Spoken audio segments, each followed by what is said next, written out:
Oke, selamat pagi. Assalamualaikum warahmatullahi wabarakatuh. Untuk hari ini kita akan jelaskan tentang teori VLAN. Jadi secara teorinya VLAN. Kalau kemarin kan kita langsung di video sebelumnya itu adalah kita langsung action di lab, tapi sudah sedikit saya beri informasi tentang VLAN dan seterusnya. Untuk hari ini saya jelaskan dasar-dasar tentang VLAN-nya, ya, VLAN segmentation, ya. Oke. Jadi seperti ini, definisi VLAN itu adalah VLAN itu nanti dia diterapkan di layar data link, ya, layar data link. Di layar data link, perangkat yang masuk ke dalam layar data link di layar 2 itu adalah nanti switch, dan di sini tidak semua switch itu bisa menerapkan VLAN, ya, tidak semua switch itu bisa menerapkan VLAN. Posisinya switch yang bisa menerapkan VLAN adalah yang biasanya kebanyakan itu adalah switch yang manageable, ya. Misalkan Anda beli switch di toko-toko komputer yang harganya mungkin 100.000 atau 200.000, itu biasanya satu VLAN ID saja bisanya. Jadi default VLAN-nya ada VLAN 1, dia tidak bisa dikonfigurasi VLAN, tidak bisa dipecah. Contohnya seperti ini, ya. Ketika Anda punya switch manageable, switch yang bisa dikonfigurasi, ya, kita nanti bisa memecah, misalkan secara default seperti ini, ya. Secara default ini switch, secara default semua port itu adalah satu grup VLAN, ya, satu grup VLAN. Tetapi untuk implementasi di lapangan kita bisa memecah switch ini atau port ini itu menjadi beberapa grup, ya. Nanti tinggal kebutuhan, misalkan kalau yang ini adalah misalkan port yang merah itu ada satu grup, ya, satu grup. Port yang kuning adalah satu grup, port yang hijau adalah satu grup. Jadi dia ada 3 grup misalkan. Jadi kalau dia sudah nanti dikonfigurasi VLAN, dibuat grup VLAN, maka nanti komputer yang dia beda grup di portnya itu nanti dia sudah berbeda broadcast domain. Jadi nanti misalkan di layar 2-nya itu sudah pisah, frame-nya itu sudah pisah. Jadi misalkan kalau di sini dikasih IP 10.0001 yang apa namanya, komputer yang merah ini, yang kuning dikasih IP 10.0002, maka ini tidak bisa komunikasi. Karena apa? Karena portnya itu sudah berbeda grup, ya, seperti itu. Lah nanti implementasinya di mana? Implementasinya adalah grup-grup ini nanti adalah bisa kita implementasikan untuk namanya adalah fungsi-fungsi tertentu, ataukah bisa divisi, ya. Jadi port 1, 2, 3, 4, 5, 6 untuk misalkan divisi 1. Kemudian port 7, 8, 9, 10 untuk divisi 2 dan seterusnya. Dan nanti setiap divisi ketika nanti implementasinya, ketika di layar 2 itu sudah broadcast domainnya itu dipisah, frame-nya itu sudah dipisah, maka sebaiknya di layar 3-nya, di layar 3 itu berarti ada berkaitan tentang IP address, maka IP address-nya sebaiknya itu juga beda network, ya. Karena nanti misalkan kebutuhan dari divisi 1 ke divisi 2, misalkan, ya, dari divisi IT ke divisi HRD itu dia butuh komunikasi. Ketika nanti misalkan di layar 3-nya sama, maka nanti dia tidak bisa komunikasi karena dia kalau satu network dia nggak akan komunikasi, susah dia nanti, ya. Gitu. Seperti itu, ya, secara umum nanti implementasinya seperti ini. Jadi nanti tidak kita kalau ini adalah dalam satu switch, ya, satu switch. Lah nanti ada di satu switch ini yang beda grup, ini nanti bisa kita hubungkan dengan switch-switch yang lain yang dia nanti juga kita konfigurasi VLAN yang sama. VLAN yang sama, grup VLAN ID yang sama, yang dia nanti walaupun berbeda switch, itu nanti tetap bisa komunikasi, ya. Tetap dalam satu broadcast domain. Oke, ya. Oke, kemudian di sini definisi VLAN, ya, definisi VLAN.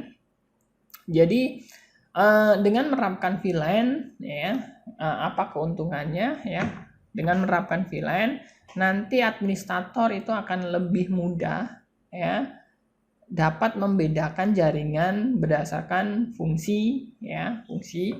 Jadi nanti penerapan VLAN-nya itu seperti apa, pemecahan VLAN-nya itu seperti apa, itu nanti adalah misalkan tentang fungsinya, grupnya, ya, kemudian tim proyek ataukah aplikasi, ya. Kemudian ketika Anda menerapkan VLAN itu nanti Anda bisa tanpa memperhatikan fisik lokasinya. Ya, jadi walaupun nanti dia ada yang lantai 1, lantai 2, lantai 3, dan lantai berapapun, dia tidak akan berpengaruh.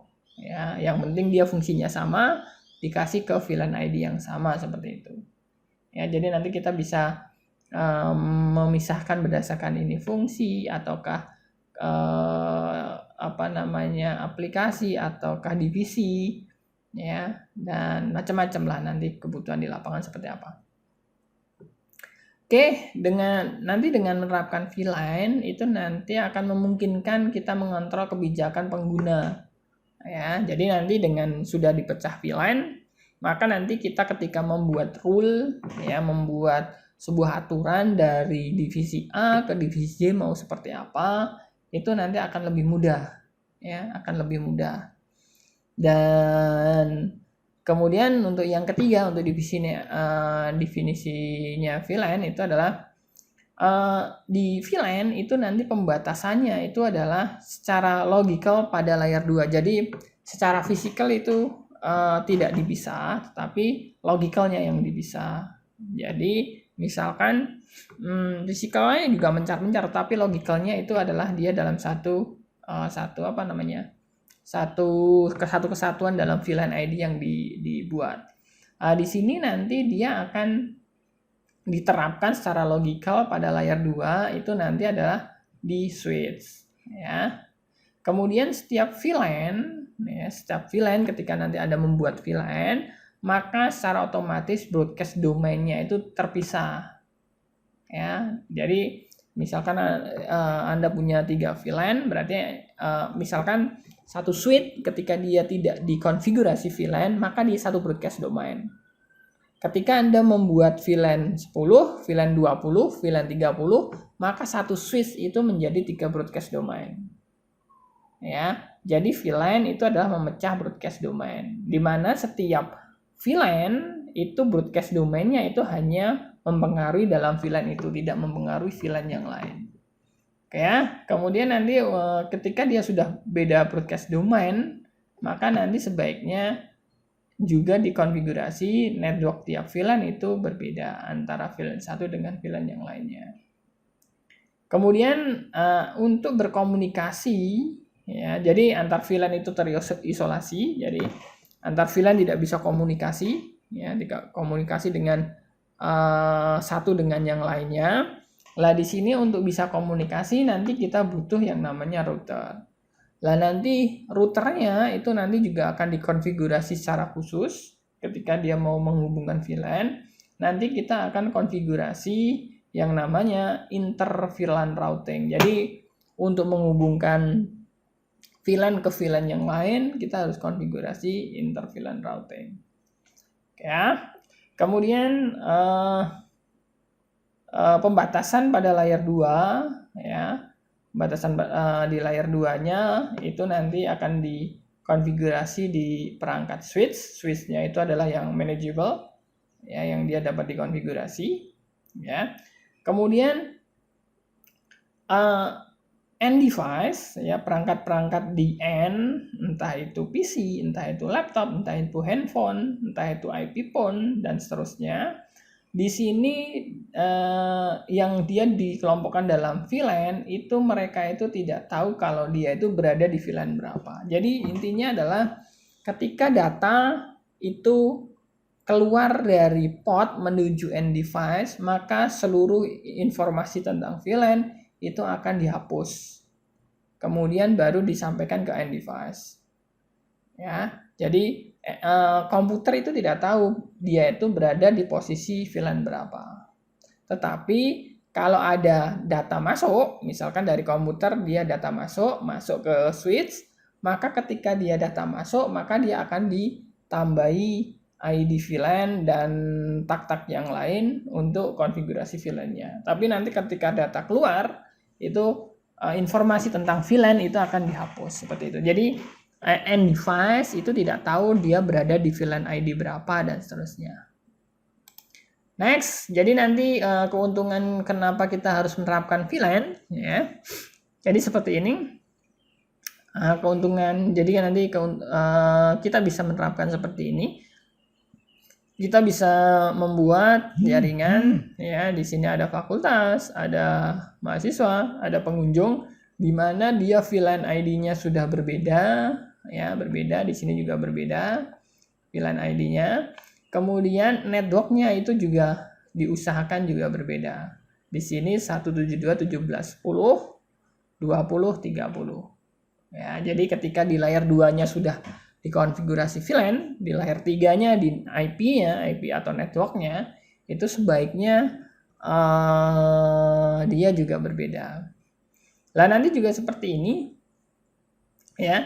Ketika ini di sini adalah ini, ya, pot-pot yang dia hanya menuju ke end device, pot-pot yang menuju ke end device, yang merah, yang kuning, atau yang hijau, itu nanti sebagai akses pot, ya, akses pot ke end device. Kemudian ketika ada 2 switch atau lebih, maka nanti ada pot-pot sebagai penghubung. Ya, pot-pot penghubung. Lah, pot-pot penghubung ini nanti yang dia fungsinya sebagai trunk pot. Di mana trunk pot ini itu fungsinya dia bisa melewatkan lebih dari satu ID VLAN. Jadi nanti ID VLAN merah, kuning, hijau itu bisa lewat di pot ini. Gitu ya. Kemudian keuntungannya dengan menerapkan VLAN kita bisa improve security, jadi keamanannya lebih baik, ya, lebih baik. Kemudian mengurangi biaya, ya, biaya. Kalau misalkan ya tanpa kita menerapkan VLAN, ya, tanpa menerapkan VLAN berarti adalah misalkan kita punya 2 lantai seperti ini, ada 3 divisi, berarti kita butuh misalkan ya 3 switch di lantai 1, 3 switch di lantai 2. Kemudian switch di lantai 1 divisi A dihubungkan switch di lantai 2 divisi A dan seterusnya. Kita harus kalau seperti ini berarti ketika tanpa menerapkan VLAN kita butuh 3 switch. Ya, kenapa 3 switch? Karena ada 3 divisi. Ya, kalau 3 switch, kita butuh 6 switch berarti ini. Kita butuh 6 switch. Ya, 3 switch di lantai 1 3 divisi, 3 switch di lantai 2 3 divisi. Kemudian di setiap switch itu ditarik ke lantai yang berbeda, ya. Divisi merah, switch divisi merah ditarik ke lantai 1 switch divisi merah dan seterusnya. Jadi itu akan lebih biayanya akan lebih mahal. Dengan kita menerapkan VLAN lebih efisien. Jadi biayanya. Kemudian performanya akan lebih bagus, ya, performa jaringan kita. Kemudian broadcast domainnya akan semakin kecil, ya. Kemudian di sisi IT-nya itu juga akan lebih efisien. Kemudian manajemennya juga akan efisien. Kemudian akan lebih sederhana di topologi kita. Ya, oke. Kemudian kita jelaskan tentang VLAN trunk, ya, VLAN trunk. Trunk itu intinya adalah pot-pot yang nanti kalau seperti ini, ya. Jadi trunk, jadi nanti modenya itu ada 2, ada access port. Yang ke PC ini ada access port, ini access port, sana access port, access port, access port. Kemudian port yang menghubungkan antara switch to switch ya, switch 1 ke switch 2, switch 1 ke switch 3, itu nanti kita konfigurasi sebagai trunk port, ya, sebagai trunk port. Jadi ini sebagai trunk port, ya, sebagai trunk port, ya, sebagai trunk port. Trunk port berarti intinya adalah nanti dia diperbolehkan melewatkan lebih dari satu ID VLAN. Ini ya, gitu ya. Berarti nanti di FA01, FA03, FA01, FA011, FA011, 3, FA01, FA011. Ini nanti dia bisa melewatkan ID VLAN 30, 20, 10. VLAN ID itu bisa masuk semua. Oke, di sini kalau di VLAN trunk port, ya, di sini VLAN trunk, ya, di sini adalah nanti digunakan untuk point to point yang membawa lebih dari satu VLAN ID. Jadi trunk port itu intinya adalah port yang nanti digunakan untuk menghubungkan switch to switch, yang dimana nanti di dalamnya itu bisa lewat lebih dari satu ID VLAN. Oke. Sebuah trunk VLAN, ya, atau trunk port biasanya dibuat antara switch VLAN. Jadi nanti akan dibuat antara switch, ya, yang berkomunikasi, gitu ya. Kemudian VLAN trunk. Jadi di VLAN ini, VLAN trunk atau trunk port itu nanti tidak berkaitan dengan VLAN manapun, tidak berkaitan dengan VLAN ID manapun, ya. Jadi tidak berkaitan dengan VLAN ID manapun. Yang penting dia trunk port itu bisa melewatkan banyak ID ID VLAN. Ya, kemudian trunk port digunakan untuk membangun jalur antar switch. Kemudian protokol yang digunakan untuk trunk port atau VLAN trunk itu adalah yang umum digunakan itu adalah IEEE 802.1H, atau sering disebut 802.1H. Ini adalah protokol, ya, aturan yang mengatur tentang komunikasi tentang VLAN trunk, ya. Nah, di sini Cisco support 802.1H, kemudian MikroTik support, ya, yang banyak digunakan adalah protokol ini. Jadi nanti ketika Anda mau mengkonfigurasi, ada switch Cisco, ada switch MikroTik misalkan, ya, ada MikroTik ataukah switch yang lain, itu bisa komunikasi nggak? Ketika dia menerapkan 802.1Q, itu pasti bisa komunikasi antar VLAN satu dengan VLAN satunya. Oke, kemudian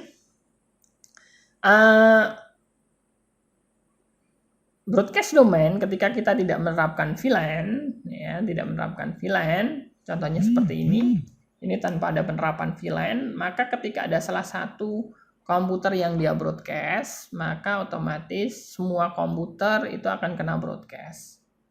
Ya, jadi ini kena broadcast, semua kena broadcast. Karena dia dalam satu broadcast domain, dalam satu group, ya. Nah, di sini dengan adanya segmentasi, ya, adanya VLAN, penerapan VLAN, maka ketika ini sudah kita konfigurasi, ya, fakultas itu adalah VLAN-nya 10, kemudian mahasiswa itu VLAN-nya 20, maka ketika ada broadcast domain di fakultas, maka yang kena adalah cuma fakultas, mahasiswa tidak kena. Ya, broadcast domain dia hanya berlaku di VLAN ID tertentu. Oke, kemudian dalam kontrol broadcast domain di dalam VLAN, ya, dengan penerapan VLAN, ya, dapat digunakan untuk membatasi broadcast domain, ya. Jadi dengan penerapan VLAN berarti broadcast domain itu hanya akan berlaku di VLAN tertentu, tidak akan menyebar ke VLAN yang berbeda. Ya, setiap VLAN itu adalah satu broadcast domain mandiri. Jadi ketika ada VLAN berbeda, berarti dia broadcastnya sudah berbeda. Ya. Kemudian broadcast domain yang dikirim oleh perangkat dalam VLAN tertentu akan diteruskan dalam VLAN yang sama. Jadi ketika ada broadcast dari VLAN 10, maka dia akan diteruskan ke VLAN 10. Tidak akan bisa lewat ke VLAN berbeda. Kemudian VLAN, dengan menerapkan VLAN itu bisa mengkontrol frame broadcast domain. Maksudnya ya tadi, broadcast domainnya akan terisolasi di dalam VLAN tertentu saja. Kemudian pengiriman frame unicast ataupun multicast itu akan dikirimkan dalam satu VLAN. Ya, jadi ketika ada pengiriman broadcast, unicast ataupun multicast dari VLAN A, misalkan VLAN 10, itu akan dikirimkan ke VLAN yang sama, VLAN 10 juga. Jadi tidak bisa lintas VLAN. Oke, kemudian untuk tagging di Ethernet frame untuk VLAN identification-nya, itu adalah tagging itu ada penandaan VLAN, ya, penandaan frame, ya, penandaan frame. Jadi di layar 3 itu layar 2 itu kan frame. Ya, frame. Jadi nanti tag itu adalah menambahkan header, ya, menambahkan informasi apa saja yang ditambahkan di dalam frame di layar 2-nya. Jadi dengan adanya penambahan header, ya, itu nanti berperan dalam identifikasi untuk meneruskan data, ya, untuk meneruskan data, ya, dari beberapa VLAN dengan benar ke trunk port, ya. Kemudian protokol yang digunakan, ya, protokol yang digunakan adalah 8021Q yang populer. Kemudian protokol yang menentukan struktur penandaan, ya. Jadi nanti ada beberapa penandaan di di frame-nya. Oke, itu ya bersama tadi. Kemudian ini adalah tag VLAN-nya. Jadi ada beberapa penambahan. Jadi di sini ada tipenya, priority-nya, CFI-nya, kemudian VLAN ID-nya berapa, itu ditambahkan di dalam frame di layar 2-nya. Ini adalah tag VLAN-nya. Jadi dia disisipkan di sini. Ada penambahan itu. Oke, kemudian di VLAN ring, ya, VLAN yang digunakan, ya, Anda bisa menggunakan VLAN. Kalau ini di Cisco, kita Cisco 2960, Catalyst 2960 dan 3560 itu bisa support 4000 VLAN, ya. Lah VLAN ID yang bisa Anda gunakan adalah VLAN dari 1 sampai 1005. Tetapi 1 jangan digunakan karena 1 sebagai identifikasi interface real, ya, interface real. Anda bisa menggunakan 2 dan seterusnya, ya. Kemudian untuk extra ring dari VLAN Anda bisa menggunakan 1006 sampai 4096, ya. Ya, secara umum seperti itu. Oke, untuk penjelasan tentang VLAN sampai di sini dulu. Terima kasih. Selamat pagi. Assalamualaikum warahmatullahi wabarakatuh.